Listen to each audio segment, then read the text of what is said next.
I used to think overthinking meant I was the careful one, the responsible one, self-aware. But actually, looking back a lot of time, I wasn't being thoughtful. I was being scared. Scared of making the wrong decision, scared of regretting it, scared of what would happen if I moved forward and things fell apart. And honestly, I think a lot of people are doing the exact same thing without actually realizing it. Because overthinking sounds intelligent, right? It sounds productive. But sometimes it's just fear having a really good marketing. And the reason I wanted to make this video is because I know what it feels like to live inside your own head so much that even a simple decision starts feeling emotionally heavy to you. You research, you replay conversations, you think through every possible outcome, and you start telling yourself you're trying to be sure, right? And meanwhile, your life quietly stays in the same place. And this is the wild part. Most people try to solve overthinking by doing actually more of it, more analyzing, more planning, more tomorrow I will decide. But that's not solving the problem. This is actually the problem. So I'm not here to give you any motivational speech today. I want to give you 6 mental shifts that have helped me to stop hiding inside complexity and start seeing what was actually happening underneath that complexity. Because by the end of this video, you will probably realize your mind was never the real issue. And when I started to look at my own patterns differently, I realized overthinking wasn't actually one single problem. It was a collection of emotional survival patterns disguised as thinking.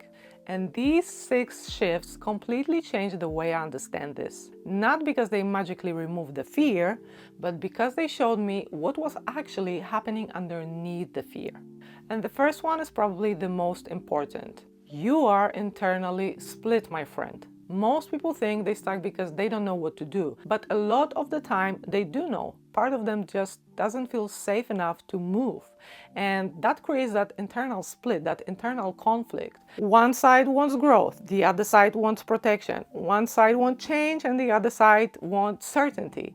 And your nervous system experiences that conflict as a danger. I feel just like a danger force! I know that feeling very well. There were periods in my life, if something couldn't be done perfectly, my brain almost treated that movement itself as a threat, you know? Everything just became either success or failure, right or wrong, perfect or pointless. And the first shift that genuinely changed a lot for me was replacing or with and.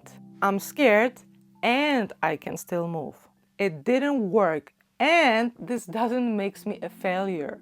This one tiny shift removed my internal war, honestly, and when your system stops fighting itself, it can actually start finally moving. Next mental shift I have for you is that fear is wearing a smart outfit. This one gets uncomfortable very fast, so hold tight, because a lot of overthinking sounds intelligent, but underneath it, it's fear trying to protect you from uncertainty. Most people spend their lives asking, how do I make this work?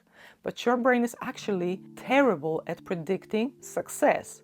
What it's very good at is spotting the danger. So use that instead and ask yourself, what would guarantee this fails?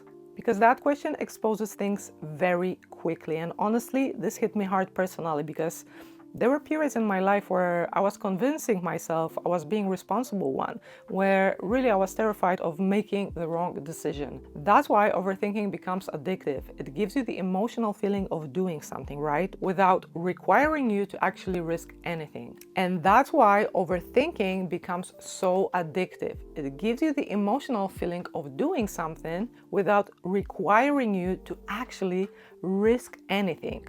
It's avoidance, my friend. Wearing the costume of responsibility. And once you see that pattern, you cannot unsee it. Also, your brain hates loss. Sometimes you're not staying because something isn't right for you. You're staying because you already invested so much to walk away. Either it's your time, energy, emotions, money, and living feels like admitting all of it meant pretty much nothing, right? But one question cuts through the illusion almost instantly. If I had nothing invested, would I still choose this way? This question forced me to face some really uncomfortable truths in my own life, because deep down, your nervous system usually knows long before your mind is ready to admit it. And sometimes the exhaustion you feel isn't the confusion, it's a self-abandonment.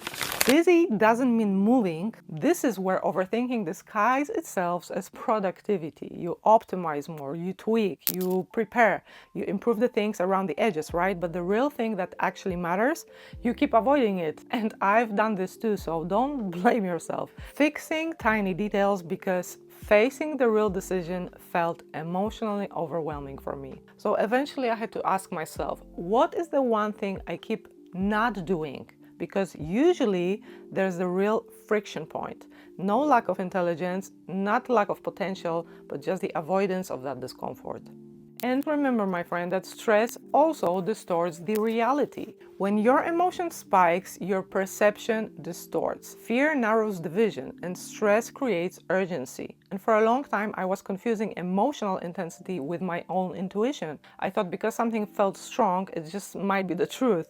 But sometimes it's not intuition at all. It's a dysregulated nervous system trying to escape discomfort as fast as possible. And honestly, realizing that changed a lot for me personally, because some of the biggest decisions I made in my life came from the emotional overwhelm, but not the clarity. So now my rule is so simple. If I feel emotionally activated, I don't decide just yet. Not because I'm weak, but because I know my system literally cannot see clearly from that stress state.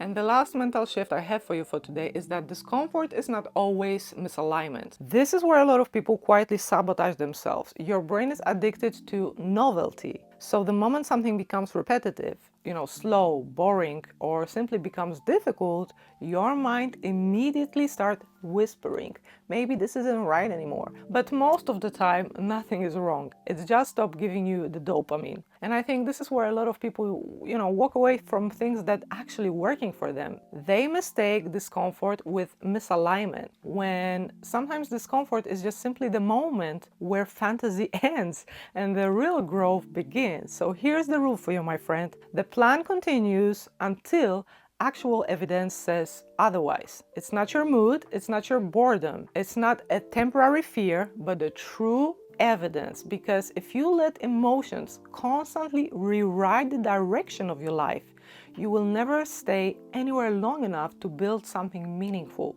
So here's what I really want you to take from this video. Overthinking is not your personality. It's not who you are. A lot of the time, it's a nervous system trying to create certainty because it doesn't feel safe enough to move. And that changes everything, because now the goal isn't to think harder, it's to stop hiding inside the thinking, because at some point you have to decide whether your thoughts are protecting you or imprisoning you. And honestly, that realization changed so much for me personally, because some of the things I spent the longest overthinking, deep down, I already knew the answer, but I just didn't feel safe enough to face it just yet. So if something in this video feels painfully familiar, this channel is for you. And if you're trying to finally break toxic emotional patterns instead of endlessly analyzing them, watch this next video here, because this is where we stop intellectualizing and actually start changing it.